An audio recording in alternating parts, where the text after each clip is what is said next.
Welcome back to our channel maths and science trick and toys. આજના વિડીયોમાં આપણે જોઈશું અંડરગોડ લેન્સ દ્વારા થતું વક્રીભવનનું વર્કિંગ મોડલ. એ માટે સૌપ્રથમ કોઈ પણ ડાર્ક રંગનું પેપર લઈશું. આ પ્રકારે અંદર આપણે સ્લીટ બનાવીશું. અહીં વચ્ચેના ભાગમાં આપણે જોઈ શકીએ છીએ આ અંડરગોડ લેન્સ છે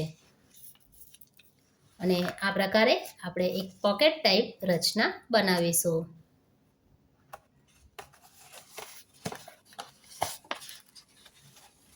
આ પ્રકારે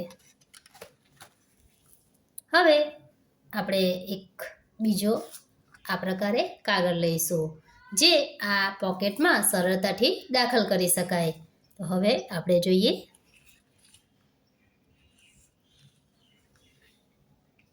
અંડરગોડ લેન્સ દ્વારા થતું